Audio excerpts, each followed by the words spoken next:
வாரத்திலே நாம் பார்த்தோம். அதாவது செழிப்பு நமக்கு வேண்டும். அல்லேலூயா. செழிப்பாக இருப்பது தேவனுக்கு மிகவும் பிரியமாக இருப்பது. பிரியமானவனே, உன் ஆத்துமா வாழ்வது போல நீ எல்லாவற்றிலும் வாழ்ந்து சுகமாக இருக்க விரும்புகிறேன் என்று வேதத்தில் எழுதியிருக்கிறது. நாம் எல்லாவற்றிலும் வாழ்ந்து சுகமாக இருக்க வேண்டுமானால் நாம் செழிப்பாக இருக்க வேண்டும். அல்லேலூயா. அது விருப்பம். ஆபிரகாமை அழைத்த தேவன் அவனை வெறுமனை விடல, அவனை பொன்னும் வெள்ளியும் உடைய சீமானாய் மாற்றினார் என்று நாம் பார்க்கிறோம். ஈசாக்கை ஆசீர்வதித்தார், யாக்கோபை ஆசீர்வதித்தார்.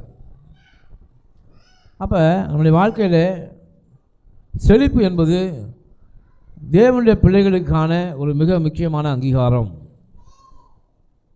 தேவனுடைய பிள்ளைகள், வேதம் சொல்கிறது, உங்களை பார்க்கிற அனைவரும் இவர்கள் கர்த்தரால் ஆசீர்வாதம் பெற்ற சந்ததி என்று அறிந்து கொள்வார்கள். கர்த்தராலே ஆசீர்வதிக்கப்பட்ட சந்ததி. அப்போ நாம் எல்லாம் ஆசீர்வதிக்கப்பட்டவர்களாக இருக்க வேண்டும். அதுதான் தேவனுடைய விருப்பம்.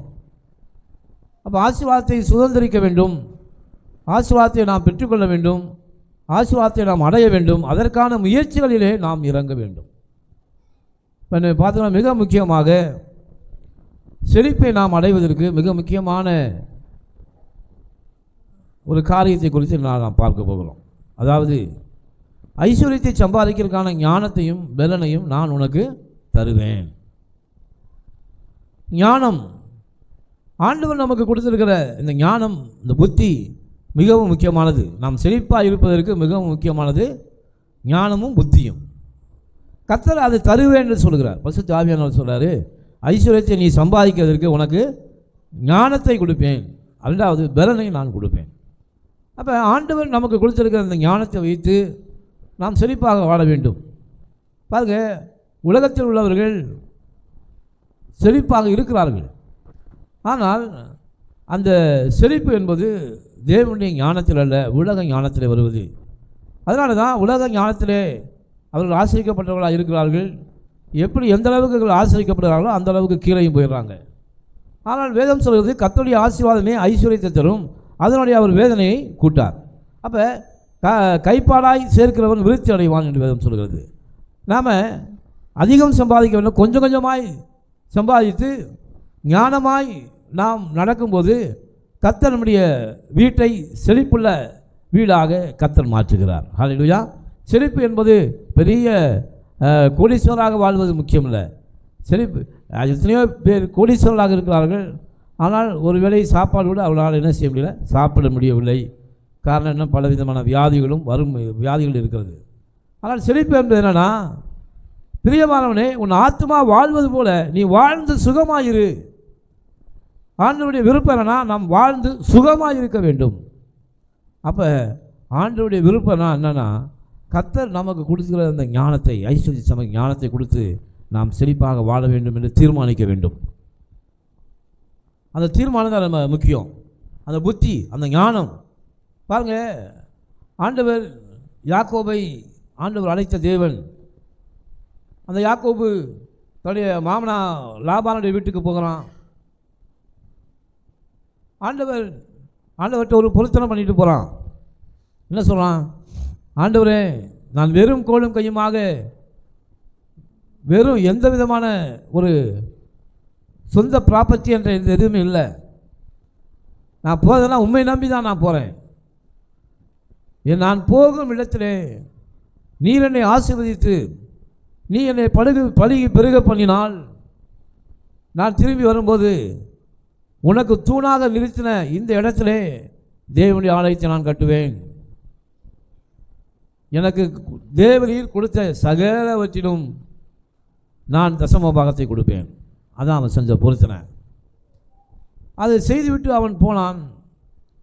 ஆண்டவர் பாருங்க, அவன் போகும்போது ஆண்டவர் அவனுக்கு ஞானத்தை, முதலாவது பலத்தை கொடுத்தார். ஹல்லேலூயா. என்ன கொடுத்தாரு? பலத்தை கொடுத்தார், ஞானத்தை கொடுத்தார். பாருங்க, அந்த நாட்களிலே ஒரு ஆட்டு மந்தையை மேய்ப்பது என்பது ஒரு சாதாரண காரியம் இல்லை. இன்றைக்கி நம்ம பார்த்தீங்கன்னா ஒரு 10 ஆடு 5 ஆடு வச்சுருக்கிறோம். இந்த ஆடுகளை வைத்து நாம் பராமரிப்பதற்கு பயங்கரமான நமக்கு கஷ்டமாக இருக்கிறது. ஆனால் கிட்டத்தட்ட எத்தனையோ ஆயிரக்கணக்கான ஆடுகளை வைத்து அவருடைய தொழிலே மேய்க்கும் தொழில்தான். ஆயிரக்கணக்கான ஆடுகளை வைத்து அந்த லாபானுடைய தன் மாமனாகிய லாபானுடைய மந்தையை அவன் மேய்த்தான். அவன் ஆண்டவர் அவனுக்கு பலனை கொடுத்தார். ஹல்லேலூயா. பாருங்கள், முதலாவதாக ராகேலுக்காகவும் லேயாளுக்காகவும் 7 வருடங்கள் அவன் சும்மா இலவசமாக லாபானத்தை வேலை பார்த்தான். காரணம்னா கர்த்தர் அவனுக்கு கொடுத்த பலம். அன்பு தேவனுடைய பிள்ளைகளை, ஆண்டவர் நமக்கு இப்போது பலனை தந்திருக்கிறார். ஹல்லேலூயா. இந்த பலனை கொடுத்த கர்த்தர் இந்த பலனை நாம் செழிப்புள்ள காரியங்களுக்காக மாற்ற வேண்டும் என்று தேவனுடைய விருப்பம். ஏன் ஆண்டவர் நம்மை சுகத்தை கொடுத்து பலத்தை கொடுத்து நம்மை வைத்திருக்கிறார் என்றால், நாம் சோம்பேறித்தனமாக வீட்டில் படுத்து தூங்குவதற்காக அல்ல. ஆண்டவர் நமக்கு கொடுத்திருக்கிற இந்த பலத்தை ஆண்டவர் சொல்றார், நீ இருக்கிற பலத்தோட போ, உனக்கு இருக்கிற இந்த பலத்தோட போ. அப்படின்னா என்ன அர்த்தம்? ஆண்டவர் நமக்கு இப்போது என்ன பலத்தை கொடுத்து, இந்த பலத்தை ஆண்டவர் கொடுத்திருக்கிற நாட்களிலே அதை வைத்து நாம் உழைத்து செழிப்புள்ளவர்களாக தேவனுக்கு சாட்சியாக வாழ வேண்டும் என்பதுதான் தேவனுடைய விருப்பம். அப்போ என்ன செய்யணும்? யாக்கோபை போல கடுமையாக நாம் உழைக்க வேண்டும் என்று கர்த்தர் விரும்புகிறார். எதற்கு? செழிப்புள்ளவனாக மாறுவதற்கு. யாக்கோபு உண்மையுள்ளவனாக இருந்தான், பலவனாக இருந்தான். காரணம் என்னென்னா, தன் மந்தை எத்தனையோ ஆயிரக்கணக்கான ஆடுகளை அவன் பாதுகாத்தான் என்று பார்க்கிறோம். அவன் சொல்லும்போது சொல்கிறான், என் கண்களுக்கு தூக்கம் ஒரு நாள் கூட வரலை. ஏன்னா ஒரு ஆட்டை கூட ஒரு கரடியோ சிங்கமோ வந்து தூக்கிட்டு போயிடுச்சுன்னா, தூக்கிட்டு போன அந்த ஆட்டுக்கான கணக்கை யார்கிட்ட கேட்பான்னா, யாக்கோபிட்ட தான் அவன் மாமா கேட்பானா. இவன் அதற்கு ஈடாக அவன் ஏதாவது கொடுக்கணும். அப்போ என்ன செய்யலாம் பாருங்கள், அவன் தன் கண்களை உறக்கத்தை வரவிடாமல், உறக்கமில்லாமல் அந்த மந்தையை காத்தான். அதற்கான பலனை கர்த்தர் அவனுக்கு கொடுத்தார். கிட்டத்தட்ட 14 வருடங்கள் அவன் அப்படி காத்ததுனால தான் பாருங்க, அவன் ஒரு நாளிலே தன் மாமனிடத்தில் போய் எனக்கு சம்பளம் கொடு அப்படின்னு கேட்டான். அப்போ சரி உனக்கு தருகிறேன், கலப்பும் அதிகமான குட்டிகள் எனக்கு வேண்டும் என்று சொன்னான். ஆண்டவர் அவனுக்கு ஞானத்தை கொடுத்தார். ஹல்லேலூயா. அது பாருங்கள், ஆண்டவருடைய கிருபை, அந்த இரக்கம் அது என்ன செய்தது? அவன் எதை தனக்கு சம்பளம் என்று தீர்மானித்தானோ அதை தீர்மானித்ததின்படியே ஆட்டுக்குட்டிகள் கன்றுகளை ஈனும்படி குட்டிகளை ஈனும்படி கர்த்தர் செய்தார். ஹல்லேலூயா. ஏன்னா ஐஸ்வர்யத்தை சம்பாதிக்க ஞானத்தை கொடுக்கிற தேவன் நம்முடைய தேவன். ஹல்லேலூயா. அதனால தான் புத்தி வேண்டும். யாக்கோபு புத்தியாய் செய்தான். மரப்பட்டைகளை உரித்து ஆடுகள் இருக்கிற இடத்துல போட்டான். பாருங்கள், அதை பார்த்து ஆடுகள் அவன் எதிர்பார்த்த குட்டியை போட்டது. தேவன் அனுக்கிரகம் செய்தார். காரணம் என்னென்னா, ஆண்டவருக்கு விருப்பம் என்னென்னா, யாக்கோபு 2 பரிவாரங்களுடைய சீமானாய் மாற வேண்டும். ஹல்லேலூயா. ஆண்டவர் அதே மாறாத தேவன் தான் இப்போது நம்மோடு இருக்கிறார். கர்த்தர் நமக்கு இருக்கிற இந்த பலத்தோடு நாம் செழிப்புள்ளதாக மாற வேண்டும். கர்த்தர் நம்ம கொடுத்துருக்கிற ஞானத்தை நாம் பயன்படுத்தணும். எல்லா காரியங்களிலும் நாம் செய்கிற எல்லா வேலைகளிலும் கர்த்தருடைய ஞானம் இருக்கணும். ஏதோ ஒரு காரியத்தை எடுத்தோம், அதை கவுத்தோம், அதை செஞ்சு முடித்தோம், அது தோல்வியாக வந்தது, சரி போயிட்டு போது விடுவதற்காக தேவன் நமக்கு ஞானத்தை கொடுக்கல. நீங்கள் உண்மையிலேயே தேவனுடைய இரவும் பகலும் கர்த்தருடைய வேதத்தில் தியானமாக இருக்கிற மனுஷன் பாக்கியவானா. வேதம் வந்து சொல்லுது சங்கீதத்தில், இரவும் பகலும் கர்த்தருடைய வேதத்தில் பிரியமாக இருந்து அவருடைய வசனத்தில் தியானமாக இருந்தால் ஆண்டவர் அவன் செய்வதெல்லாம் வாய்க்கும். என்ன எப்படி வாய்க்குது? அவன் செய்வதை ஞானமாய் அவன் செய்கிறான். ஹல்லேலூயா. கர்த்தருடைய வேதத்தில் பிரியமாக இருந்த அப்படின்னாலே தேவன் அவனுக்கு ஞானத்தை கொடுக்கிறார். அந்த ஞானமானது அவனுக்கு வாய்க்கப்படுகிறது. ஹல்லேலூயா. ஆண்டவர் அதே ஆண்டவர் தான் இன்று இருக்கிறார். அந்த ஆண்டவருடைய ஞானம் இப்பொழுது இருக்கிறது. அதனால தான் நாம் எதை செய்தாலும் கர்த்தருடைய ஞானத்தின்படி செய்ய வேண்டும். ஹல்லேலூயா. அதனால் ஒரு காரியத்தை செஞ்சால் அந்த காரியத்தில் நமக்கு சக்ஸஸ் வரணும். ஹல்லேலூயா. ஏனென்றால் நீங்கள் தேவனுடைய பிள்ளைகளாக இருந்தால், வேதத்தில் தியானமாக இருக்கிற பிள்ளைகளாக இருந்தால், தேவனுக்கு பிரியமுள்ள பிள்ளைகள் இருந்தால் கர்த்தர் கண்டிப்பாக உங்களுக்கு நீங்கள் செய்கிற காரியங்களை அவர் வாய்க்க பண்ணுவார். ஹல்லேலூயா. ஐஸ்வர்யத்தை சம்பாதிக்க ஞானத்தை பலனை தருகிற தேவன். அப்போ நாம் செழிப்பாய் வாழ்வதற்கு தேவனுடைய ஞானம், அவருடைய புத்தி நமக்கு ரொம்ப முக்கியம். அந்த புத்தியோடு நாம் செயல்பட வேண்டும். புத்தியை குறித்து நான் பார்க்குறோம். வாசிங்க நீதிமொழிகள் 8வது அதிகாரம் 5வது வசனத்தை வாசிங்க. யாராவது ஒருத்தர் எடுத்து வாசிங்க. நீதிமொழிகள் 8:5.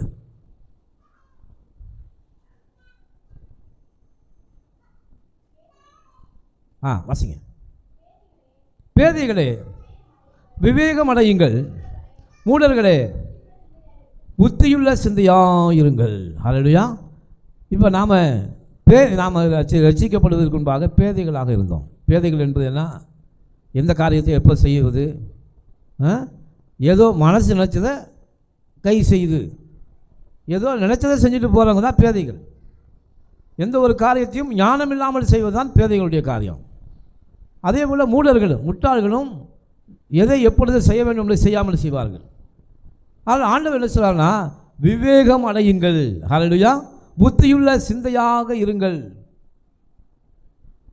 அப்போ புத்தி நமக்கு எவ்வளவு முக்கியம்னா, நாம் செழிப்பாய் வாழ்வதற்கு புத்தி மிகவும் அவசியம்.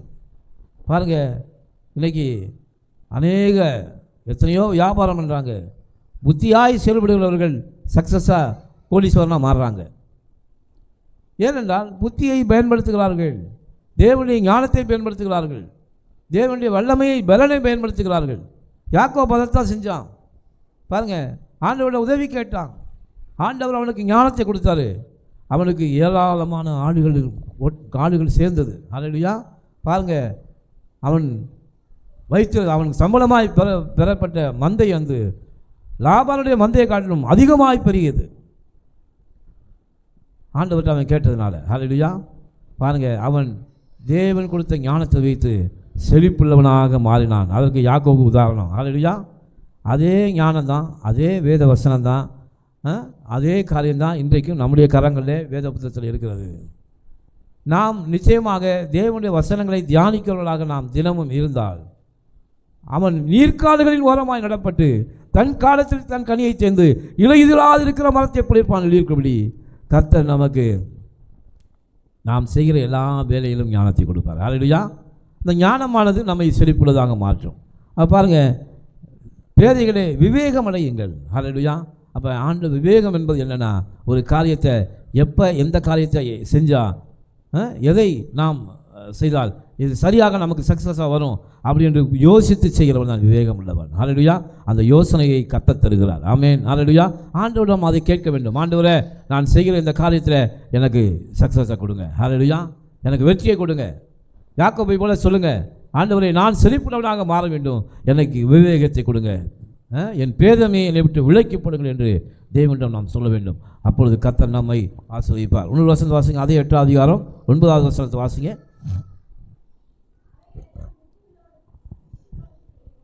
அவைகளெல்லாம் புத்தியுள்ளவனுக்கு தெரியும்.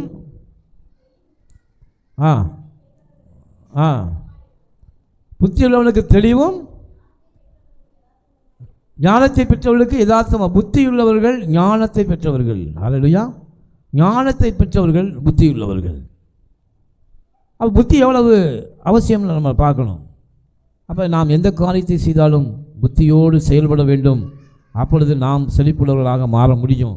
நிச்சயமாக யாக்கோபு மாறினா நாம் மாற முடியும். வாசிங்க 1 வசனத்தை, நீதிமொழிகள் 19:1 வாசிங்க. எடுத்தவர்கள் வேகமாக வாசிங்க. மாறுபாடான உடலுள்ள மூடனை பார்க்கிலும் உத்தமாய் நடக்கிற வாசி. ஹல்லேலூயா. மாறுபாடான உதடுள்ள மூடன் அப்படின்னா என்னென்னா, மாறுபாடான உதடு என்பது தேவனுடைய வார்த்தைக்கு விரோதமான காரியங்களை பேசுவது, அதாவது விசுவாசம் இல்லாமல் பேசுவது. அவன் மூடன். யார் மூடன்னா, தேவனுடைய வார்த்தைக்கு விரோதமான காரியங்களை பேசுவது, அவிசுவாசமான காரியங்களை பேசுவது. இப்படிப்பட்டவனுக்கு என்ன இல்லை? மூடன் என்ற முட்டாளாக இருக்கிறவன், புத்தி இல்லாமல் இருக்கிறவன். புத்தி இல்லை அவன் எதை பேசுகிறானா? தேவனுடைய வார்த்தையை பேசுகிறான். ஹல்லேலூயா. பாருங்கள், அவன் தன் வாயிலே வந்த வார்த்தையை பேச மாட்டான். கர்த்தர் என்ன நமக்கு வார்த்தையாக கொடுத்துருக்கிறாரோ அந்த வார்த்தையை பேசி தேவனுடைய ஆசீர்வாதத்தை பெற்றுக்கொள்கிறவன் தான். ஹல்லேலூயா. மிக முக்கியமானவன். ஆமென். அப்போ மாறுபாடான உதடு நம்ம வாயில் இருக்கக்கூடாது. எப்போதும் தேவனுடைய வார்த்தை விசுவாசத்தோடு கூட பேசு. கர்த்தர் என் மேய்ப்பர், எனக்கு ஒரு குறைவும் வராது. கர்த்தர் என்னை ஆசீர்வதிக்கவே ஆசீர்வதித்து என்னை பெருகவே பெருக பண்ணுவார். மந்தை பெருகுவது போல நான் பெருகுவேன். ஒன்றும் என்னை சேதப்படுத்தாது. கர்த்தர் எனக்கு ஏராளத்தை கொடுத்திருக்கிறார் என்று தேவனுடைய வார்த்தை தேவனுக்கு முன்பாக நாம் பேசணும். அப்பொழுது கர்த்தர் நம்மை ஆசீர்வதிப்பார். ஹல்லேலூயா, ஹல்லேலூயா. முழு சந்த வாசிங்க. ஹல்லேலூயா. நீதிமொழிகள் 14:9 வாசிங்க. மூடர்கள் பாவத்தை குறித்து பரியாசம் பண்ணுகிறார்கள், நீதிமான்களுக்குள்ளே தயை உண்டு. ஹல்லேலூயா. இப்போ முட்டாள்கள் பாவத்தை குறித்து என்ன பண்ணுறாங்கன்னா பரியாசம் செய்கிறார்கள். ஆமாம், என்ன பரியாசம் செய்கிறாங்க? என்னடாவே மனுஷன் எவன்டா பாவம் செய்யாதவன், எல்லாரும் பாவிதாண்டா அது என்று பரியாசம் செய்கிறார்கள். ஏனென்றால் பாவத்தை குறித்து அவர்களுக்கு என்ன இல்லை? பயம் இல்லை. அவர்களே முட்டாள்கள் என்று வேதம் சொல்கிறது. அப்போ புத்தியாய் நடக்கிறவன் தேவனுக்கு பயந்து தீமையை விட்டு விலகுவான். ஹல்லேலூயா. அந்த தீமையை விட்டு விலகுகிறவன் எப்படி இருக்கானா? செழிப்புள்ளவனாக இருக்கிறான். ஹல்லேலூயா. பாருங்கள், மிக முக்கியமாக நான் பார்க்க போனோம்னா வேதம் சொல்கிறது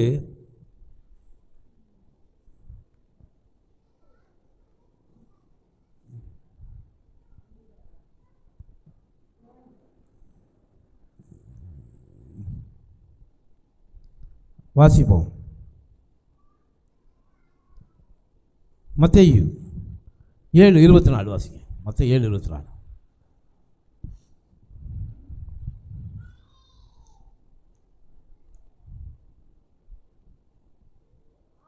ஆகையால் நான் சொல்லிய இந்த வார்த்தைகளை கேட்டு இவைகளின்படி செய்கிறவன் எவனோ அவனை கண்மலையின் மேல் தன் வீட்டை கட்டின புத்தியுள்ள மனுஷனுக்கு நான் ஒப்பிடுவேன். ஹல்லேலூயா. அப்போ புத்தியுள்ளவன் யாருன்னா தேவனுடைய வார்த்தைகளை கேட்டு நடக்கிறவனே புத்தியுள்ளவன். ஹல்லேலூயா. அப்போ இந்த வார்த்தைகளை கேட்டு அதன்படி செய்கிறவன் எவனோ, அப்போ தேவனுடைய வார்த்தையை கேட்டு செய்கிறவன் நிச்சயமாக செழிப்புள்ளவனாக மாறுவான் என்று கர்த்தர் சொல்றார். அவனே புத்தியுள்ளவன். நான் சொல்லிய இந்த வார்த்தைகள் வசனங்களை கேட்டு இதன்படி செய்தால் கீழ்கண்ட ஆசீர்வாதங்களாம் உபா 28 பார்க்குறோம், ஒன்று மேல் வந்து சேரும் என்று கர்த்தர் சொல்கிறார். அப்போ தேவனுடைய வார்த்தைகளை கேட்டு அப்படி ஞானத்தின்படி நடக்கும்போது நிச்சயமாக நான் செழிப்புள்ளவர்களாக என்ன செய்வோம்? மாறுவோம். செழிப்பை கர்த்தர் நம்ம வாழ்க்கையில் கொடுப்பார். செழிப்பு வாழ்க்கையில் உண்டாகும். அப்போ நாம் செழிப்புள்ளவர்களாக இருப்பதற்கு மிக முக்கிய காரணம் என்னென்னா, என்ன காரணம் அப்படின்னா புத்தி, ஞானம். பாருங்கள், ஞானம் ரொம்ப முக்கியம். நாம் செழிப்புள்ளவர்களாக மாறணும். நீங்கள் பாருங்கள், ஏனோ தானா என்று வாழ்ந்து விட்டு போகிறவர்களுக்கு செழிப்பு என்ன செய்யாது? வராது. அநேகருக்கு அந்த ஞானம் இல்லாதனால தான் சில வேண்டாத விஷயங்களில் தலையிட்டு நஷ்டமடைகிறார்கள். ஆனால் தேவன் அப்படிப்பட்ட தேவன் அல்ல. ஆண்டவர் சொல்ல, உனக்கு ஞானமாக இருக்கிறேன். கர்த்தருக்கு பயப்படுதலே ஞானத்தின் ஆரம்பம். இப்போ கர்த்தருக்கு பயம் தான், அந்த கவர்னன்ஸ் இருந்தாலே நமக்கு போதும். கர்த்தர் நமக்கு ஞானத்தை கொடுக்குறாரு. ஹல்லேலூயா. ஆண்டவருடைய பிள்ளைகள் எப்போதும் செழிப்புள்ளவர்களாக இருப்பார்கள். ஆமென். ஹல்லேலூயா. அவர்கள் ஒரு நாளும் அப்பத்திற்கு இறங்கி தெரிவதில்லை. அநேகரை போஷிக்கிறவர்களாக தான் கர்த்தர் நம்மை வச்சிருக்கார். அவருடைய ஒரு நாளும் தன்னுடைய ஆண்டவர் ஜனங்களை ஒருபோதும் மீட்கப்பட்டு போவதில்லை. ஹல்லேலூயா. அப்போ பாருங்கள், ஞானம் எவ்வளவு முக்கியம் என்று நீங்கள் பார்த்துக்கொள்ளுங்கள். வாசிங்க, ஓசியா புத்தகம் 14:9 வாசிங்க. ஓசியா தீர்க்கதரிசன புத்தகம்.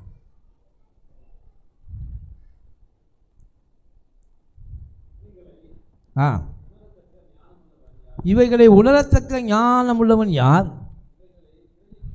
கிரகித்தக்க புத்தியுள்ளவன் யார்? கர்த்தருடைய வழிகள் செம்மையானவைகள், நீதிமான்கள் அவருடைய வழிகளில் நடப்பார்கள். ஹல்லேலூயா. அப்போ இவைகளை உணரத்தக்கவன் யார்? அப்போ கர்த்தருடைய வழிகளிலே நீதிமான்கள் நடப்பார்கள், அதை உணர்ந்து நடப்பார்கள். ஹல்லேலூயா. அப்போ ஆண்டவர் சொல்றாரு, நீ செய்கிற வேலைகள் எல்லாம் புத்தியாய் செய், உணர்ந்து செய், சக்ஸஸ் வரும்படி செய்.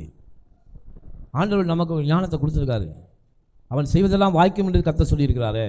அப்போ கர்த்தருடைய ஞானம் நமக்கு இருக்கிறது. ஏனால் வேதத்தை நாம் வாசிக்கிறோம், தியானிக்கிறோம். அப்போ நம்முடைய காரியங்கள் எல்லாம் சக்ஸஸ் ஆக முடியும் என்று நாம் நம்பணும், விசுவாசிக்கணும். ஆண்டவர்கிட்ட நாம் சொல்லணும், ஆண்டவரே எனக்கு ஞானத்தை கொடுங்க, ஐஸ்வர்யம் நான் செய்கிற வேலைகளில் எனக்கு ஐஸ்வர்யத்தை கொடுங்க, அதை சம்பாதிக்கான ஞானத்தை கொடுங்க. நான் தரித்திரன் அல்ல, நான் செழிப்புள்ளவன். ஆண்டவர் ஆபிரகாமை செழிப்புள்ளவனாக வைத்திருந்தீரே, யாக்கோபை செழிப்புள்ளவனாக வைத்திருந்தீரே, ஈசாக்கை வைத்திருந்தீரே. அதே போல் ஆபிரகாமின் ஆசீர்வாதம் இயேசு கிறிஸ்து மூலமாக இப்போ எனக்கு வந்திருக்கிறது என்று சொல்லியிருக்கப்பட்டிருக்க வார்த்தையின்படி நானும் செழிப்புள்ளவனாக இருக்கிறேன் என்று நீங்கள் அறிக்கை செய்ய வேண்டும். அல்லேலூயா. அப்போ நீங்கள் செய்ய வேண்டிய எல்லாவற்றிலும் புத்திமானாய் நடந்து கொள்ளுங்கள், புத்திமானாய் செய்யுங்க. ரெண்டாவது முக்கியம் என்னென்னா, ஆண்டவர் என்ன சொல்கிறார்னா, பெண்களுக்கு சில அதிகமாய் ஆண்டவர் சிலர் ஒரு வீட்டை, வேதம் சொல்கிறது, புத்தியுள்ள ஸ்திரீ தன் வீட்டை கட்டுவாள். புத்தி இல்லாதவளோ அதை என்ன செய்கிறானா, இழுத்து போடுகிறாள். அப்போ புத்தியுள்ள ஸ்திரீ பெண்களுக்கு ரொம்ப முக்கியம். பாருங்கள், குடும்பங்களில் செழிப்பாக இருப்பதற்கு பெண்களுடைய ஒத்தாசை தான் ரொம்ப முக்கியம். குடும்பங்கள் செழிப்பாகுவதற்கு ஆண்களுடைய ஒத்தாசை கண்டிப்பாக வேணும். ஆனால் ஆண்கள் சம்பாதித்து வருகிற அந்த பணங்களை எல்லாம் ஞானமாய் ஒரு பெண் என்ன செய்யணும், கையாள வேண்டும். அதை கையாண்டு புத்தியாய் நாம் நடந்து எப்படி இந்த குடும்பத்தை செழிப்புள்ளதாக மாற்றணும் அப்படின்னு தீர்மானிக்கணும். பெண்கள் ஆண்களும் சேர்ந்து தீர்மானிக்கணும். நாம் ஏதோ நம்ம ஏதோ வாழ்ந்துருக்கோம், ஏதோ திருமணம் முடித்தோம், ஏதோ வாழ்ந்தோம், ஏதோ குழந்தைகளை பெற்றோம், ஏதோ வாழ்ந்துக்கிட்டு இருக்கோம் என்பதற்காக தேவன் நம்மை அழைக்கலை. நம்முடைய கர்த்தருடைய பிள்ளைகளுடைய வாழ்க்கை என்பது தேவனோடு இணைந்திருக்கிறது. அந்த தேவனோடு இணைந்த பிள்ளைகள் எப்படி இருக்கணும்னா ஞானமாக இருக்க வேண்டும். நம்மளை பார்ப்பாங்க எல்லாரும், அதான் வேதம் சொல்லுது, உங்களை பார்க்கிற அனைவரும் இவர்கள் கர்த்தரால் ஆசீர்வாதம் என்ற சந்ததி என்று அறிந்து கொள்வார்கள். இப்போ புத்தியுள்ள ஸ்திரீ தன் வீட்டை என்ன செய்கிறாள், கட்டுகிறாள். He build up. வீட்டை கட்டுறாள், வீடு கட்டலை, அவ செங்கலை வச்சு வீடு கட்டலை, தன் குடும்பத்தை கட்டுகிறாள். முதலாவது தன் கணவனை என்ன செய்யலாம், கட்டுகிறாள். இப்போ கணவனை கட்டுவது என்பது என்னது, கணவனுக்கு தேவையான ஆலோசனைகளை அவள் தருகிறாள். ரெண்டாவது கணவனுடைய ஹெல்த்தை பார்க்குறான். இப்போ அநேகருடைய வாழ்க்கையில் நீங்கள் பார்த்தீங்கன்னா பெண்கள் என்ன செய்கிறாங்க, கணவனுடைய ஆரோக்கியத்தை மிக முக்கியமாக பெண்கள் என்ன செய்யணும், கருதணும். ஏன்னால் ஒரு வீட்டில் கணவன் என்பது மிக முக்கியமானவன். அவனுடைய ஹெல்த்து எப்படி இருக்கிறதோ அப்படி தான் என்ன இருக்குது, குடும்பம் இருக்கிறது.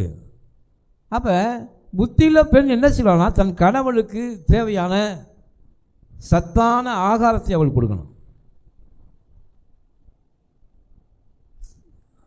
அந்த சரீரத்துக்கு தேவையான சத்தான ஆகாரம், அவனுடைய ஹெல்த்தில் மேலே ரொம்ப கவனமாக இருக்கணும்.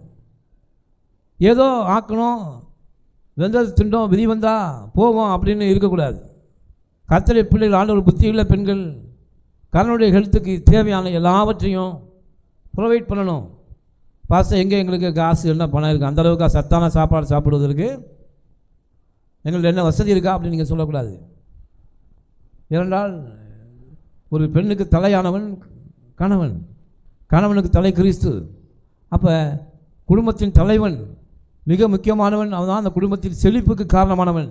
அப்போ அந்த குடும்பத்தின் செழிப்பு நீண்ட நாட்களாக இருக்கிறோம்னா அவனுடைய ஹெல்த்தை நம்ம பார்க்கணும். அநேகர் என்ன செய்வாங்க, அந்த பார்க்குறதில்ல, கணவன்மார்களுடைய ஹெல்த்தை என்ன செய்யறதில்லை, பார்க்குறதில்ல. ஏதோ இருக்கிறத ஆக்கி போடுவோம், ஏதோ திருட்டு போடணும் அப்படின்னு நினைக்கிறவங்க தான் இன்றைக்கி அநேக பெண்கள் இருக்காங்க. அவங்களாம் புத்தி இல்லாத பெண்கள் தான். ஏன்னா புத்தி இல்லாதவர்கள் அதை இழுத்து போடுகிறார்கள். அதுக்கப்புறம் வயதானவங்கள காலத்தில் ஏதோ வியாதி வந்துச்சு, அது வந்துச்சு, இது வந்துச்சுன்னா காரணம் என்னென்னா அவர்கள் சத்தான உணவை சாப்பிடாதனாலே குறைந்த வயதிலே பலவிதமான வியாதிகள் அவர்கள் என்ன செய்கிறார்கள், சிரமப்படுகிறார்கள். அதனால தான் புத்தியுள்ள பெண் என்ன செய்கிறாள்னா தன் கணவனுக்கு தர வேண்டிய ஆகாரத்தை சத்துள்ளதாக கொடுக்கிறார். ஹல்லேலூயா. எதெல்லாம் அதுதான் அந்த ஞானம் வேணும் பெண்களுக்கு. எதெல்லாம் சத்தான ஆகாரம், எதெல்லாம் கொடுக்கணும், அவருக்கு எப்படி ஹெல்த்தை நம்ம பார்க்கணும். அதுதான் ஆண்டவர் ஆதாமுக்கு ஏவாளை ஆண்டவர் கொடுத்தாருனா சத்தான ஆகாரத்தை கொடுத்து அவளை திடப்படுத்த வேண்டும். அப்பொழுது கணவன் உற்சாகமாக வெளியே சென்று சம்பாதித்து இந்த குடும்பத்திற்கு செழிப்புக்கு காரணமாக அவர் இருப்பார். ஹல்லேலூயா. அதனால் ஞானமுள்ள பெண் தன் வீட்டை என்ன செய்யலாம், கட்டுகிறாள். ஏன் கட்டுகிறாள் என்ன அர்த்தம் அப்படின்னா, குடும்பத்தில் எந்த விதமான வியாதியும் வரக்கூடாத அளவுக்கு கவனமாக இருக்கா பெண். அதனால தான் புத்தியுள்ள பெண் தான் வீட்டை கட்ட முடியும். சிறு பிள்ளைகளை கவனிக்கிற பெண், அந்த பிள்ளைகளுக்கு என்ன ஆகாரத்தை கொடுத்தா அவனுக்கு எந்த வியாதி வராது. இப்படிப்பட்ட காரியங்களிலே கவனமாக இருக்கணும். ஏதோ வாழ்ந்து விட்டு போகலாம் என்பதற்காக தேவன் நம்மை அழைக்கவில்லை. கர்த்தருடைய குடும்பம், உங்கள் குடும்பமானது தேவனுடைய குடும்பம். நாம் மட்டும்தான் வாழ்கிற அர்த்தம் இல்லை, நம்மோடு கூட கர்த்தரும் வாழுகிறார் நம்முடைய குடும்பத்தில். ஆண்டவர்கிட்ட கேட்கணும், ஆண்டவர் இந்த ஞானத்தை கொடுங்க, என் பிள்ளைகளுக்கு எது தேவையோ, என் கணவருக்கு எது தேவையோ அதற்கான சத்தான உணவை நான் கொடுக்க. அதான் புத்தியுள்ள ஸ்திரீ. அல்லேலூயா. ஒரு வசனத்தை நாம் எடுத்து வாசிங்க. நீதிமொழிகள் 31 அதிகாரம் 10வது வசனத்திலிருந்து வாசிங்க. நீதிமொழிகள் 31:10.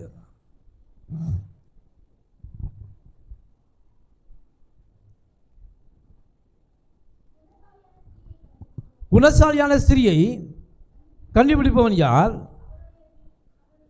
அவருடைய விலை முத்துக்களை பார்க்கணும் உயர்ந்தது. அல்லேலூயா. பாருங்க, குணசாலியான ஸ்திரீ அதான் புத்தியுள்ள ஸ்திரீ. அதை கண்டுபிடிக்கிறவன் முத்துக்களை போல கண்டுபிடிக்கணுமா? முத்துக்கள் என்பது என்ன? கடலின் ஆழத்தில் இருந்து எடுப்பதுதான் முத்து. அப்போ எவ்வளவு சிரமப்பட்டு அந்த ஆழத்தில் போய் அந்த முத்தை எடுத்து அவன் கண்டுபிடிச்சி மேலே கொண்டு வந்துட்டானா அவன் பணக்காரன் ஆகிறான். அதே போல் தன்னுடைய மனைவியை, நல்ல முத்தை போல அறிவுள்ள மனைவியை, புத்தியுள்ள மனைவியை ஒரு மனிதன் தேர்ந்தெடுத்து விட்டால் அவன் விலையேற பெற்றவனாக மாறிவிடுகிறான். அதனால் அப்படி இல்லை என்றால் அந்த பெண் புத்தியுள்ளவளாக மாற வேண்டும். ஹல்லேலூயா. புத்தி வேணும். தேவன்கிட்ட ஜெபிக்கணும், ஆண்டவரே இந்த குடும்பத்தை நடத்துவதற்கான பலனையும் ஞானத்தையும் எனக்கு கொடுங்க. என் பிள்ளைகளை எப்படி நடத்தணும், என் கணவரை எப்படி நடத்தணும், அவருக்கு தேவையான ஆகாரத்தை எப்படி கொடுக்கணும். முதலாவது ஆகாரத்தில் ரொம்ப முக்கியம். ஆகாரம் என்பது நாம் கொடுக்குற உணவு ரொம்ப முக்கியம். ஒரு சாதாரணமாக ஒரு கீரை இருக்குது, அது விலை கம்மியானது தான். அந்த கீரையில் நிறைய சத்து இருக்குது. அந்த கீரையை செய்து சமைத்து சிரமம் பார்க்காம வாரத்துக்கு ஒரு முறை பிள்ளைகளுக்கும் கணவருக்கும் நாம் கொடுக்கும்போது அவர்கள் நல்ல சத்துள்ளவர்களாக வருகிறார்கள். சில பேர் என்ன செய்கிறது, அந்த இதெல்லாம் என்னத்தை இதை சமைச்சு கொடுக்குறது, இதெல்லாம் என்ன செய்கிறது, இதெல்லாம் போய் நமக்கு செஞ்சுருக்கணும்னா சில ஒரு சிரமம் பார்ப்பார்கள். ஆனால் புத்தியுள்ள பெண்களோ தன் கணவனினுடைய ஹெல்த் மேலே, பிள்ளைகளுடைய ஹெல்த் மேலே கவனமாக இருக்கிறார். அல்லேலூயா. அந்த குடும்பமானது ஆசிரியப்பட்ட குடும்பமானது. அவங்க ஒரு குடும்பத்தில் வியாதி இல்லைன்னா அந்த வியாதிக்காக செலவழிக்கிற அந்த பணம் மிச்சமாகிறது. அந்த பணம் மிச்சமாகும் போது அந்த குடும்பம் செழிப்பாக இருக்கிறது. அல்லேலூயா. அதனால தான் குணசாலியான ஸ்திரியை தேடி கண்டுபிடி என்று கர்த்தர் சொல்றாரு. குடும்பத்தின் மேல் கவனமாக இருக்கிறவள் அவதான் ரொம்ப முக்கியம். ஆண்டவருக்கு பிரியமான பிள்ளையாக இருக்கான். அடுத்த வருஷத்தை வாசிங்க, 11 வாசிங்க. அவருடைய புருஷனுடைய இதயம் அவளை நம்பும், அவன் சம்பத்து குறையாது. அல்லேலூயா. பாருங்க, அவருடைய கணவனுடைய இருதயம் அவளை நம்புமா? என்ன நம்பும்? தான் சம்பாதித்த எல்லாவற்றையும் ஒரு கணவன் தன் மனைவியிடம் கொடுக்குறான். ஏன்? புத்தியுள்ள மனைவியாக இருப்பதனாலே கொடுக்குறான். அந்த புத்தியுள்ள மனைவி என்ன செய்ய வேண்டும்? அந்த கொடுத்த பணத்தை ஞானமாய் செலவழிக்கணும். அந்த பணத்தில் குடும்பத்து ஹெல்த்துக்கு எவ்வளோ செலவழிக்கணும், பிள்ளைகளுக்காக எவ்வளோ செலவழிக்கணும், படிப்புக்காக எவ்வளோ செலவழிக்கணும், எல்லாவற்றையும் ஈக்குவல் பண்ணி அந்த குடும்பத்தை கட்டுகிற குணசாலியான பெண்ணாக இருக்கணும். அப்படிப்பட்ட பெண்ணை அவள் புருஷனுடைய இதயம் என்ன செய்யும்? நம்பும். அல்லேலூயா. பாருங்க, அது அவளுடைய சம்பத்து குறையாது. ஏன்னா அவளுடைய சொத்து குறையாதான். நல்ல ஆகாரத்தை கொடுக்குற ஒரு மனைவி ஆனவளுடைய வீட்டில் சம்பத்து குறையாது. இன்றைக்கி அநேகருடைய சம்பத்து குறைவதற்கு காரணம் என்ன தெரியுமா உங்களுக்கு? வியாதி மெடிக்கல் செலவு. இன்றைக்கி மெடிக்கல் செலவு நீங்கள் எடுத்துக்கிட்டீங்கன்னா லட்சக்கணக்கில் என்ன செய்யுது? செலவாகுது. சம்பாதித்த பணம்னா சாபம் என்பது பொத்தல் பையில் போட்ட ரூபாயை போல என்ன செய்யுது? கீழே போகுது. ஒரு மனிதனுடைய வீட்டிலே சாபம் இருக்குமானால் அவனுடைய வியாதி, அவனுக்கு பல விதமான வியாதிகள் இருக்கும். வியாதிகள் மூலமாக அவனுடைய சம்பத்து குறைந்து போகிறது. ஆனால் மனைவி புத்தியுள்ளவளாக இருந்தால் அந்த குடும்பத்தை அவள் கட்டுவாள். அல்லேலூயா. அந்த சம்பத்தை குறைவில்லாமல் பாதுகாப்பாள் என்று வேதம் சொல்கிறது. அதனால தான் பெண்களுக்கு மிக முக்கியம். ஒரு குடும்பம் செழிப்பாக இருக்கணும்னா பெண்கள் ரொம்ப முக்கியமான பங்கு வகிக்கணும். நாங்கள் கர்த்தருடைய பிள்ளைகள் என்பதை பெண்கள் நிரூபிக்கணும். இந்த குடும்பத்தை நான் கட்டுவேன், எழுந்து நிமிர்ந்து நிற்க பண்ணுவேன். என் கணவரை எழுந்து நிற்க பண்ணுவேன். என் கணவர் எங்கேயும் போய் யாரிடமும் அவமரியாதை அடையக்கூடாது, அதுக்காக நான் பாடுபடுவேன் என்று ஒரு பெண் தீர்மானிக்க வேண்டும். அதான் கர்த்தருடைய பிள்ளைங்க. அப்படி இருப்பவளே புத்தியுள்ள பெண்ணாக இருக்கிறாள். அடுத்த வருஷத்தை வாசிங்க 12. அவள் உயிரோடு இருக்கும் நாளெல்லாம் அவளுக்கு தீமையை அல்ல நன்மையே செய்கிறாள். ஹல்லேலூயா. புத்தியுள்ள பெண் எப்படி இருக்கானா, தன் கணவனுக்கு ஒரு நாள் ஒரு சின்ன தீமையை கூட. இன்றைக்கி அநேக பெண்கள் என்ன பண்ணுறாங்க, கோபத்தில் பழி வாங்கிறதுக்காக பேப்பர் எடுத்து பார்த்தோம்னா கணவனுடைய தலையில் கள்ள தூக்கி போட்டு கொள்கிற பெண்கள்லாம் அநேகம் இருக்காங்க. அவனை பழி வாங்குவதற்காக எதையும் செய்ய துணிவு, தன் கோபத்தின் மூலமாக எதையும் செய்கிற பெண்கள் இன்றைக்கி உலகத்தில் அநேகர் இருக்கிறார்கள். ஆனால் கர்த்தருடைய பிள்ளைகளாக நாம் அப்படி இல்லை. ஒரு நாளும் தன்னுடைய கணவனுக்கு தீமை செய்யவே கூடாது. ஹல்லேலூயா. நன்மையே செய்ய வேண்டும். ஹல்லேலூயா. அதுதான் கணவனுக்கு மனைவிக்கு உள்ள தெய்வீக உறவு என்பது. என்னென்னா, அவனுடைய எந்த கணவன் நமக்கு எப்படிப்பட்ட கோபத்தை உண்டு பண்ணினாலும் எந்தபடி காரியத்தை செய்தாலும் அவனுடைய நன்மையே நாட வேண்டும், நன்மையே நாட வேண்டுமே தவிர ஒரு நாளும் அவனுக்கு என்ன செய்யக்கூடாது, பழி வாங்கக்கூடாது. குழம்புல அள்ளி உப்பு அள்ளி அதிகமாக போட்டக்கூடாது. ஹல்லேலூயா. அப்படி செஞ்சோம்னா அதான் பழி வாங்குவது. ஆண்டு சொல்றார், பழி வாங்குவது எனக்குரியது, நானே பதில் செய்வேன். ஹல்லேலூயா. அதனால் ஆண்டு என்ன செய்யணும், புத்தியுள்ள பெண் தன் கணவனுக்கு ஒரு நாளும் தீமை செய்யக்கூடாது. ஏனென்றால் எந்த அளவுக்கு ஒரு கணவனை ஒரு பெண் பாதுகாக்கிறாளோ அந்த அளவுக்கு அவளும் வாழ்ந்து சுகித்திருப்பாள். ஹல்லேலூயா. அடுத்த வருஷத்தை வாசிங்க. ஆட்டு மயிரையும் சரணையும் தேடி தன் கைகளினால் உற்சாகத்தோடு வேலை செய்கிறாள். ஆட்டு மயிரையும் சலனையும் தேடுகிறாள். ஏன் தேடுறா? தன் கைகளினாலே உற்சாகமாய் வேலை செய்கிறாள். இதெல்லாம் பார்த்தீங்கன்னா புத்தியுள்ள ஸ்திரீ தன் குடும்பத்துக்காக தன்னை அர்ப்பணிக்கிறவளாக இருக்கிறாள். ஆட்டு மயிரையும் சலனை எதுக்கு தேடுறானா, தன் கம்பளி பெட்ஷீட் போர்வையை செய்வதற்காக அதை வெளியிலே சென்று தேடி அதை நெய்து தன் குடும்பத்தின் பாதுகாப்புக்காக அவள் கடுமையாக உழைக்கிறாள் என்று நாம் பார்க்கிறோம். ஹல்லேலூயா. இப்படிப்பட்ட பெண்களிடத்திலே செழிப்பு வருக்குமா வராதா? கண்டிப்பாக வரும். ஆமென். அப்போ பெண்களுடைய வீட்டுடைய செழிப்புக்கு பெண்களுடைய ஞானமே முக்கியமாக ஆண்டவங்க சொல்கிறார். பெண்கள் ஆண்களுடைய ஞானத்தை காட்டிலும் பெண்களுடைய ஞானமே ஒரு வீட்டின் செழிப்புக்கு ஆதாரமாக இருக்கிறது. அதனால தான் பெண்கள் ஞானமுள்ளதாக இருக்கணும்னு கர்த்தர் சொல்றாரு. ஹல்லேலூயா. அடுத்த வருஷத்தை வாசிங்க. அவள் வியாபார கப்பல்களைப் போல இருக்கிறாள். தூரத்திலிருந்து தன் ஆகாரத்தை கொண்டு வருகிறாள். வியாபார கப்பல் என்பது நீங்கள் பார்த்தீங்கன்னா அந்த கப்பல் இல்லாத பொருளே இருக்காது. அது எங்கேருந்து வருதுன்னா தூர தேசத்திலிருந்து இந்த கப்பலில் கொண்டு வராங்க. எந்தெந்த நாடுகளிலே அதிகமாக பொருட்கள் கிடைக்கிறதோ அந்தந்த நாடுகளிலிருந்து கலெக்ட் பண்ணி அந்த வியாபார கப்பலில் எத்தனையோ டன்னு கணக்கான அரிசி, மசாலா ஜாமான்கள், எல்லா பொருட்களும் அதில் இருக்கும். அப்படிப்பட்ட ஒரு செழிப்புள்ள தான் வியாபார கப்பல், கமர்ஷியல் ஷிப்பு. அது அந்த வியாபார கப்பல்களைப் போல ஒரு பெண் இருக்கிறாள் என்று ஆண்டவர் சொல்றார். ஹல்லேலூயா. எப்படின்னா அந்த பெண்ணானவள் தன் குடும்பத்திற்கு குடும்பத்தினுடைய பிள்ளைகளையும் கணவனையும் எப்பொழுதும் போஷிக்கிறவர்களாக இருக்கிறார். ஹல்லேலூயா. எப்பொழுதும் எப்படி இருக்கணும், போஷிக்கிறவர்களாக இருக்கிறார். இதான் வியாபார கப்பல். எப்பவும் எந்த நேரமும் தன் கணவரையும் பிள்ளைகளுக்கும் உணவு கொடுக்கிறவர்களாக போஷிக்கிறவர்களாக இருக்க வேண்டும்.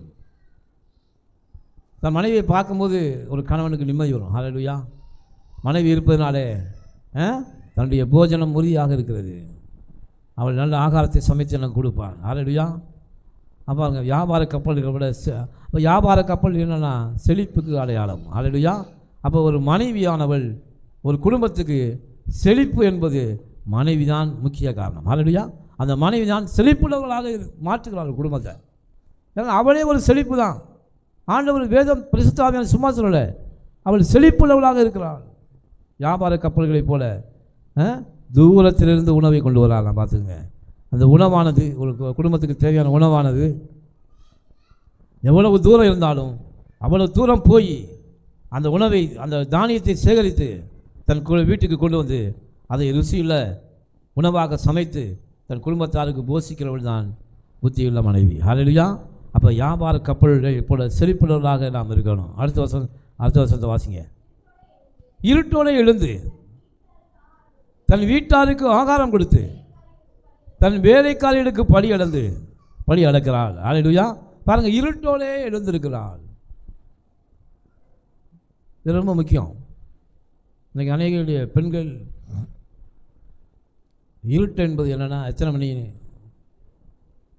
6 மணி ஆனால் விழிஞ்சிரும், வெளிச்சம் வந்து விடும். இருட்டு என்பது அவ்வளோ குறைந்தது ஒரு 5 மணி.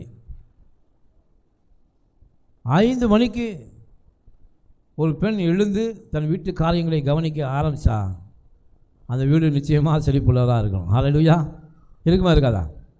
இருக்கும். ஏனென்றால் 5 மணிக்கு எழுந்து தன் வீட்டை கவனிக்க ஆரம்பித்து விடுகிறான். 5 மணிக்கு எழுந்து ஆகாரத்தை தயார் பண்ணுகிறாள். இன்றைக்கி நாம் அப்படி அவசியம் இல்லை. ஏன்னா அன்றைக்கி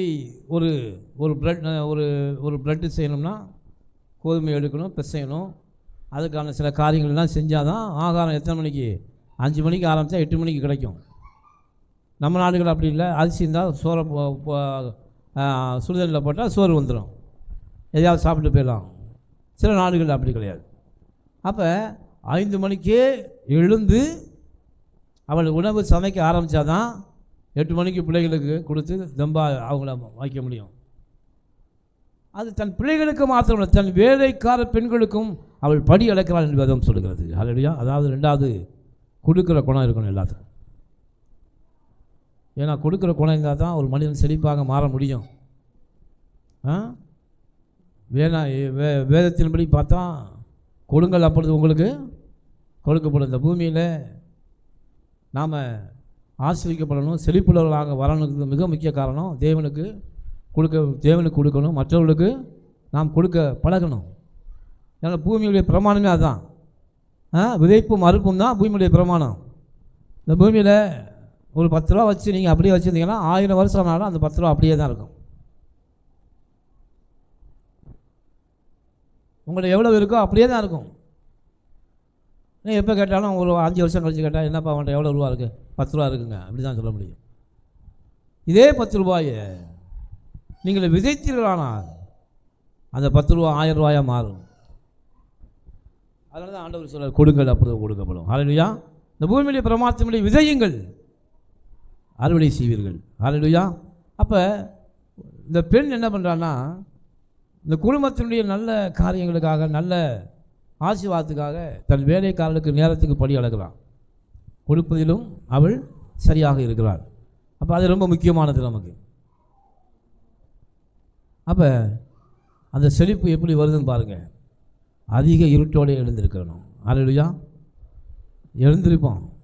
7 மணிக்கு எழுந்திருக்கிறவர்கள் இருக்கார்கள், 8 மணிக்கு எழுந்திருக்கிறவங்க இருக்காங்க. ஆனால் குடும்பத்து புத்தியில் சரி 5 மணிக்கு எழுந்து தன் குடும்ப காரியங்களை கவனிப்பார். அல்லேலூயா. அந்த குடும்பத்திற்கு செழிப்பு வேறு எங்கேயும் போகாது, அந்த குடும்பத்தில் தான் இருக்கும். ஆமென். அதிக இருட்டோடு எழுந்து அந்த குடும்பத்தை நாம் கவனிக்க வேண்டும். அல்லேலூயா. அதுதான் தேவனுடைய விருப்பம். அடுத்த வசனத்தை வாசிங்க. ஒரு வயலை விசாரித்து அதை வாங்குகிறாள், தன் கைகளின் சம்பாத்தியத்தினால் திராட்சை தோட்டத்தை நாட்டுகிறாள். அல்லேலூயா. ஒரு வயலை விசாரித்து அதை வாங்குறான். எவ்வளோ பெரிய காரியம் பாருங்க. ஒரு வயலை வாங்குறேன்னா அந்த குடும்பம் எவ்வளோ செழிப்பாக இருக்குன்னு பாருங்க. அந்த அளவுக்கு அவள்கிட்ட என்ன இருக்குது? ப்ராப்பர்ட்டி இருக்குது. வயலை வாங்குகிற அளவுக்கு அவள்கிட்ட என்ன இருக்குது? பணம் இருக்குது. அந்த பணம் எங்கேருந்து வந்துச்சு? அவள் கணவர் கொடுத்த அந்த பணத்தை வீணான முறையில் செலவழிக்காதபடி பிற்காலத்துக்காக சேமித்து வைத்த பணம் நிறைய அவள்கிட்ட இருக்குது. பொக்கிஷத்தில் சேர்த்து வைக்கலாம். அதனால் தைரியமாக இங்கே போடல, கணவரோடு சேர்ந்து போய் வயலை விசாரிக்கல, இவளே போகிறா, ஒரு வயலை விசாரிக்கிறான். அந்த வயல் எவ்வளவுங்க? என்கிட்ட ரூபா இருக்குது, நான் போய் கணவர்கிட்ட போய் இதை கெஞ்சிட்டு கொடுங்க, அந்த வயலை வாங்க போகிறேன்னு அவளை சொல்லலை. அது வேதம் அப்படின்னு சொல்லலை. ஏனென்றால் ஒரு புத்தியுள்ள பெண் தனக்கு வருகிற வருமானத்தில் ஒரு பகுதியை சேர்த்து வைக்கிறாள்.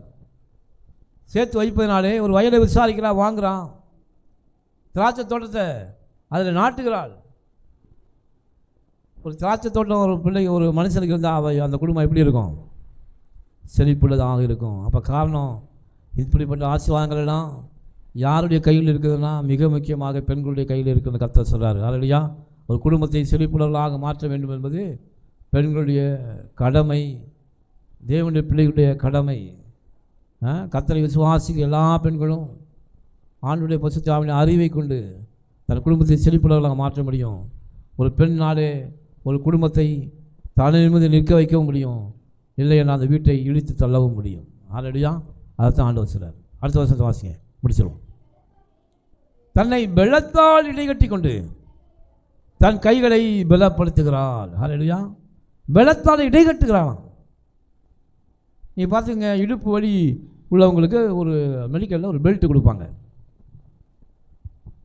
ரெண்டாவது, ரொம்ப அதிகமான பாரம் சுமக்கிறவங்க இருக்காங்க, இந்த வெயிட் லிஃப்டர்ஸ் இருப்பாங்க. இந்த வெயிட் லிஃப்டர்ஸுக்கு வந்து என்ன செய்வாங்கன்னா, அதிகமான வெயிட் தூக்கும்போது இடுப்பில் ஒரு பெல்ட்டை கட்டிக்குவாங்க. ஏனென்றால் இந்த இடுப்பு எலும்புகள் ஏதாவது முறிந்து போடாதவர்களி நல்லா டைட்டாக ஒரு பெல்ட்டை போட்டு தான் அந்த வெயிட்டை தூக்குவாங்க. ஹெவி வெயிட் சாம்பியன்ஸ்லாம் நீங்கள் பார்த்திங்கன்னா அவங்களாம் கிட்டத்தட்ட 500 கிலோ தூக்குறவங்க. அப்போ ஏன்னா பலத்தால் இடை எந்த அளவுக்கு தன்னுடைய பலன் அதில் இருக்குது, ஆனால் அந்த பெல்ட்டை கட்டிக்கிறாங்க. ஆனால் இங்கே ஆண்டவர் சொல்றானா, ஒரு பெண்ணானவள் தன்னை பலத்தால் இடைகட்டி கொள்கிறாள். தன்னுடைய பலத்தை எல்லாம் தன் குடும்பத்துக்காக செலவழிக்கிறாள். பாருங்க, தன் பலத்தால் இடைகட்டி கொண்டு வாசிங்க, தன் கைகளை பலப்படுத்துகிறாள். ஹல்லேலூயா. பாருங்க, பலத்தினால அவளே தீர்மானிக்கிறாள், நான் பலமுள்ளவள். தன் கைகளினாலே வேலை செய்கிறாள், கைகளை திடப்படுத்துகிறாள். பார்த்துக்கங்க, ஒரு வயலை வாங்கினா அந்த வயலை பூரா செம்மைப்படுத்தி விதையை விதைச்சு அதிலிருந்து அறுவடையை செய்து தன் வீட்டுக்கு கொண்டு வந்த தானியத்தை சேர்க்கிறா. பாருங்க, அவள் பலத்தால் தன்னை இடைக்கட்டி கொடுக்கிறாள். இப்படிப்பட்ட பெண்களுடைய வீட்டில் செழிப்பு என்றைக்கு மாறவே மாறாது. ஹல்லேலூயா. அது பெண்களுக்கு மிக முக்கியம் என்று பரிசுத்த ஆவியானவர்கள் எழுதி வச்சிருக்காரு. அடுத்த வருஷம் வாசிங்க. தன் வியாபாரம் பிரயோஜனம் உள்ளது என்று அறிந்திருக்கிறாள், இரவிலே அவளை விளக்கு அணையாதிருக்கும். ஹல்லேலூயா. என்னன்னா, தன் வியாபாரம் பிரயோஜனம் உள்ளது என்று அறிந்திருக்கிறாளாம். என்ன அர்த்தம் தெரியுமா? ஒரு பெண் ஒரு வியாபாரம் பண்ணுறான்னு வச்சுங்க, பிரயோஜனமான வியாபாரத்தை கண்டுபிடித்து செய்ய வேண்டும் என்பதுதான் தேவனுடைய விருப்பம். ஒரு வியாபாரம் பண்ணுறா, அவன் என்ன பண்ணுறான்னா, அதாவது விவசாயத்தில் ஒரு சில விவசாயங்கள் இருக்குது, பணப்பயிர் அப்படின்னு சொல்லுவாங்க. அதுக்கு பேர் விவசாயத்தில், அக்ரிகல்ச்சரில் பணப்பயிர் அப்படின்னா அது விளைந்த உடனே பணமாக்கலாம். விளைஞ்ச உடனே என்ன செய்யலாம்? பணமாக்கலாம். ஒரு சில தானியங்கள் இருக்குது, நெல்லாம் என்ன செய்யணும், அதை கொண்டு வந்து அதை அரைச்சி அதுக்கப்புறம் தான் என்ன செய்ய முடியும், அரிசியாக விற்க முடியும். இப்போ மிளகாய் இருக்குன்னு வச்சுங்க, மிளகாய் பயிரிடுறவங்க அது பழுத்து வந்து காய போட்ட உடனே அடுத்த நிமிஷத்தில் பேக் பண்ணி காசு வாங்கிட்டு வந்துடலாம். அதே போல் பல பயிர்கள் இருக்குது. அந்த பணப்பயிர் அதை பயிரிடுகிறவர்கள் பணக்காரராக இருப்பாங்க. இப்போ கரும்பு அது பணப்பயிர், அது விளைஞ்சவொன்னா டக்குன்னு காசு ஆக்கிடுவாங்க, வந்து வாங்கிட்டு போயிடுவாங்க. இப்படிப்பட்ட பல பயிர். அதனால் தன் வியாபாரம் பிரயோஜனம் உள்ளது என்று அறிந்திருக்கிறார். அப்புறம் என்ன, பிரயோஜனம் உள்ள வியாபாரத்தை ஒரு பெண் தான் செய்யலாம். ஹல்லேலூயா. எப்படி இருக்குது பாருங்கள், ஆண்டவர் எவ்வளோ ஞானத்தை கொடுக்குறாரு பாருங்கள். பிரயோஜனம் வருமானம் வருகிற பயிரை அவள் பயிரிடுகிறாள். ஹல்லேலூயா. எந்த ஒரு வேலையை செஞ்சாலும் அதில் அவளுக்கு வருமானம் இருக்கா? ரெண்டாவது, நல்ல வருமானங்கள் இருக்கிறதா? ஏதோ பிறந்தோம், ஒரு வேலைக்கு போனோம், ஏதோ சம்பளம் கொடுக்குறாங்க, வாங்கிட்டு இருக்கோம் என்பது அவளுக்கு முக்கியம் இல்லை. எந்த வேலை செஞ்சால் நாம் செழிப்பாக இருக்க முடியும், இந்த குடும்பத்தில் நிமிர்ந்து நிற்க முடியும், இந்த குடும்பத்தை கட்ட முடியும், இந்த குடும்பத்துக்கு தேவையான காரியங்களை பார்க்கணும், இந்த குடும்பத்துக்கு ஒரு இடத்தை வாங்கணும், வீடை கட்டணும். அப்போ எதை செஞ்சால் எது பிரயோஜனம் உள்ளது என்று அறிந்து அதை செய்கிறவள் தான் புத்தி இல்லை குணசாலியான ஸ்ரீ. இரவில் அவள் விளக்கு அணையாது இருக்கும். அப்படின்னா என்னன்னா, அதிகாலையில் எழுந்திருக்கிறா, இரவு அவள் தூங்க போகும்போது அப்படி விளக்கு அணையலையாம். கிட்டத்தட்ட 12 மணி வரைக்கும் விளக்கு எரிஞ்சுக்கிட்டு இருக்கலாம். 12 மணி வரைக்கும் தன் குடும்பத்துக்காக அந்த நலனுக்காக அவள் வேலை செய்யலான்னு அர்த்தம். இப்போ எவ்வளவு பொறுப்பு பெண்களுக்கு இருக்குது, இது ஆண்டவர் எதிர்பார்க்கிறார் உங்களுக்கு. இப்போ மிக முக்கியம் ஒரு குடும்பம் செழிப்பாக இருப்பதற்கு. அடுத்த வருஷத்தை வாசிக்க முடிச்சிருவோம். தன் கைகளை ராட்டினத்தில் வைக்கிறாள், அவள் விரல்கள் என்ன பிடிக்கும், கதிரை பிடிக்கும். அவள் கைகள் என்ன செய்யறா, அவள் கைகள் ராட்டினத்தில் வைக்க. ராட்டினம் என்பது என்ன?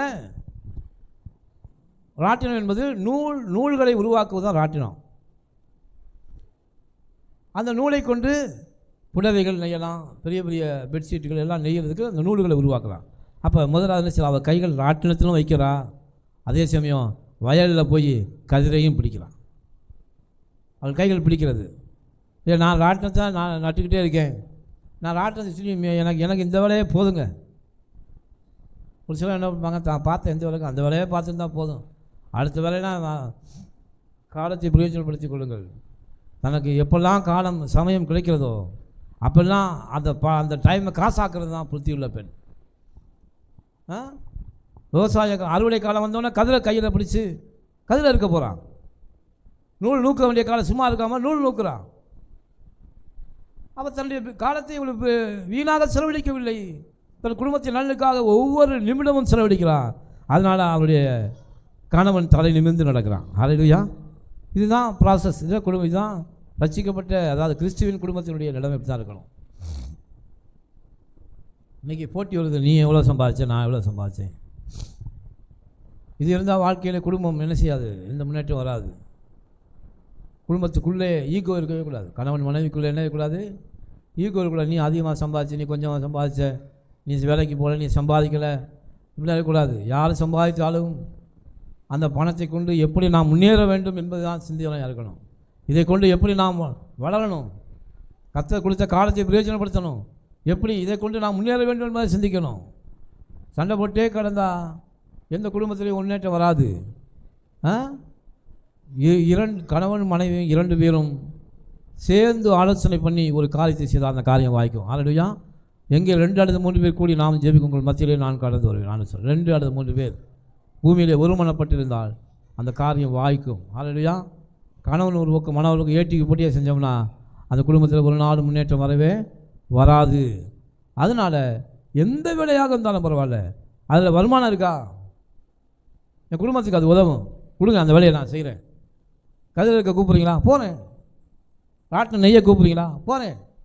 அந்த வேலையை செய்ய சொல்கிறீங்களா, செய்கிறேன். எனக்கு தேவை என் குடும்பம் நல்லா இருக்கணுங்க. இதுதான் ஒரு பெண்ணுடைய நிலைமையாக இருக்கணும். இப்படிப்பட்ட பெண்ணை கற்று அடுத்த வருஷம் தான் வாசிங்க.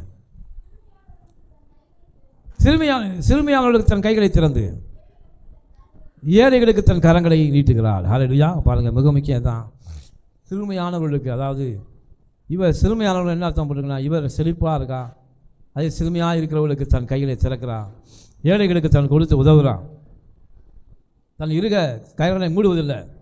தன்னுடைய சம்பாத்தியத்தில் யாருக்கு என்னென்ன செய்கிறா பாருங்கள். ஏழைகளுக்கும் சிறுமியானவர்களுக்கும் அந்த சம்பாத்தியத்தில் கொடுக்குறான். அதனால் அவள் ஆசிரிக்கப்படுகிறாள், தேவனிடத்தில் ஒத்தாசை பெறுகிறாள். ஏழைகளுக்கு இறங்குறவன் கர்த்தருக்கு கடன் கொடுக்குறான் வேதம் சொல்லுது.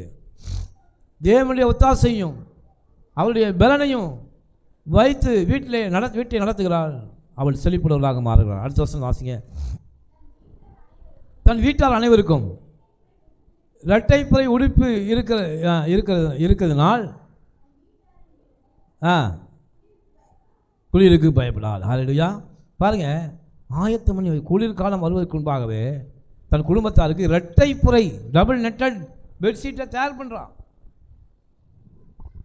அதனால் அவள் குளிர்காலத்தை குறித்து அவள் கவலைப்பட தேவையில்லை. இது எதுக்கு அர்த்தம்னா, எந்த பிரச்சனை வந்தாலும் அவள் கவலைப்பட மாட்டாள் புத்தியுள்ள ஸ்திரீ. ஏன்னா எல்லாவற்றுக்கும் தயாராக இருக்கிறவர்கள் அந்த புத்தியுள்ள பெண். ஹல்லேலூயா. எல்லாத்துக்கும் தயாராக இருக்கா.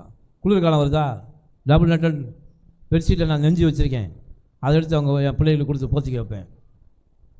குளிர்காலம் வருதா, உணவு பஞ்சம் வந்துடும், அதனால் நான் அதை சேர்த்து வச்சுருக்கேன், பணம் சேர்த்து வச்சுருக்கேன். எல்லாவற்றையும் சேர்த்து வைத்திருப்போது தான் அந்த புத்தியுள்ள பெண்ணாக இருக்கிறாள், அவளை செழிப்புள்ளவர்களாக இருக்கிறாள். அடுத்த வருஷம் தான் வாசிங்க. ரத்தின கம்பளங்களை தன்னுக்கு உண்டு பண்ணுகிறாள், மெல்லிய புடவையும் அவளுடைய உடுப்பு. ஹல்லேலூயா. பாருங்கள், அதே சமயம் இவை எல்லாவற்றையும் செய்ததுக்கு அப்புறம் ரத்தின கம்பளங்களை உண்டு பண்ணுறா, மெல்லிய புடவைகளை தனக்காக உண்டு பண்ணி கொடுக்கிறாள். ஹல்லேலூயா. இவ்வளவு கஷ்டப்பட்டு உழைக்கிற அந்த பெண்ணு ஏதோ வயக்காட்டிலையும் அதிலையும் கடந்து ஏதோ சேரும் சகதியமாக இருப்பான்னு தான் நம்ம கண்ணுக்கு தோணுது. ஆனால் அவள் அப்படி அல்ல, தன் குடும்பத்தாரையும் கவனித்து தன்னையும் ரத்தின கம்பளங்களால் சிங்காரித்து மெல்லிய உடுப்புகளை அவள் உடுத்துகிறாள். ஹல்லேலூயா. பாருங்கள், மெல்லிய உடுப்புகளை என்பது ரொம்ப விலகி வந்த உடுப்புகளை உடுத்தி அவள் தன் பணக்காரியை போல இருக்கிறாள். ஹல்லேலூயா. தன்னையும் கவனித்துக் கொள்கிறாள். அடுத்த வருஷம் வாசிங்க. அவன் புருஷன் தேசத்து மூப்பர்களோடு நியாயஸ்தலங்களில் உட்கார்ந்திருக்கையில் பேர் பெற்றவனாக இருக்கிறான். அவருக்கான பாருங்க, தன்னுடைய கணவன் பேர் பெற்றவனாக மாற வேண்டுமானால் ஒரு புத்தியுள்ள பெண்ணால் தான் பின்னாடி எவரி சக்ஸஸ்ஃபுல் மேன் பிஹைண்ட் ஏ உமன் அப்படின்னு சொல்லுவாங்க. இப்போ தன் கணவன் இந்த வீதிகளில் நடக்கும்போது பாருயா எப்படி இருக்காயா, அவன் உடுப்பு அவன் ட்ரெஸ்ஸை பாருங்கள் எவ்வளோ இதாக இருக்கான் பாருயா, எல்லாம் அவன் ஒய்ஃப் தாயா காரணம் அப்படின்னு உங்களை குறித்து புகழணும். இந்த போகிறான் பாரியா, அழுக்கும் கந்தையமாக போகிறாயா, எல்லாம் அவங்க வீட்டில் ஸ்வீடு சரியில்லையா, அவன் பெண்ணு சரியில்லை, அவள் கட்டிட்டு வந்த பொண்ணு சரியில்லை என்று உங்களை குறித்து தூசணமாய் பேசாதபடிக்கு கணவனுடைய முன்னேற்றத்தின் பக்கபலமாக ஒரு பெண் இருந்தாள்னா அந்த குடும்பமே செழிப்புள்ள குடும்பம். அதான் அப்போ என்ன யூஸ் பண்ண, தேவன் தனக்கு கொடுத்த புத்தியை அவள் செயல்படுத்த வேண்டும். ஞானம் தன் வீட்டை கட்டி சித்திரம் தீர்த்து, சாலமன் தன் அரமனையை சித்திரம் தீர்த்தான், ஞானத்தை கர்த்தர் கொடுத்தார். அதே போல் ஒரு பெண்ணால் தான் தன் குடும்பத்தை நிலைநிறுத்த முடியும். அடுத்த வருஷம் வாசிங்க முடிச்சிருவோம். மெல்லிய புடவைகளை ஒன்று பண்ணி விற்கிறான், கச்சைகளை வர்த்தகத்தை பாருங்கள், கமர்ஷியல் பாருங்கள்.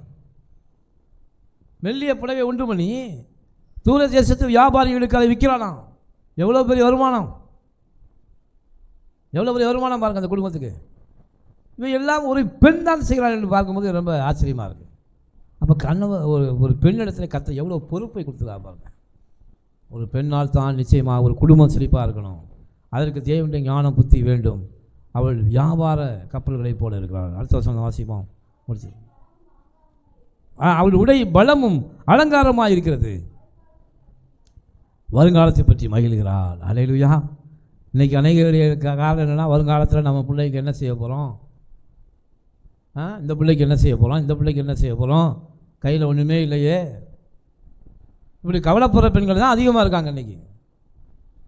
இந்த காசு சேர்த்து வைக்கலையே, கிடைச்ச நேரம்லாம் வீணாக வீட்டில் படுத்து தூங்கி எழுந்திரிச்சு இருந்துக்கிட்டு இருந்தேனே, இப்போ காலம்லாம் வீணாக போயிடுச்சு, என் பிள்ளைகளுக்கு நான் என்ன செய்ய போகிறேன் அப்படின்னு கவலைப்படுற பெண்களுக்கு மத்தியில் அவள் உடை பலமும் அலங்காரமாக இருக்கிறது, வருங்கால குறித்து மகிழ்கிறானா. ஹல்லேலூயா. வருங்காலத்தை குறித்து மகிழ்கிறானா. என் பிள்ளைங்க எப்போ பெரிய ஆளாக வருவாங்க, ஆம்பளை பிள்ளையாக இருந்தால் எப்போ பெரிய ஆளாக வருவான், அவன் நல்ல பள்ளிக்கூடத்தை கொண்டு காலேஜில் சேர்த்து படிக்க வைக்கணும். நல்ல பெண்ணாக இருந்தால் அவளை திருமணம் முடித்து நல்ல கணவன் வீட்டுக்கு நல்ல நகைகளை போட்டு கணவன் வீட்டுக்கு அனுப்பணும். அதை பற்றி நான் கவலைப்பட தேவையில்லை, எல்லாம் நான் சேர்த்து வச்சுருக்கேன். அல்லேலூயா. நான் செழிப்பாக இருக்கிறேன் என்று ஒரு பெண் நினைக்கிறாள். வருங்காலத்தை குறித்து கவலைப்படாதவளே புத்தியுள்ள பெண்ணாக இருக்கிறாள். அல்லேலூயா.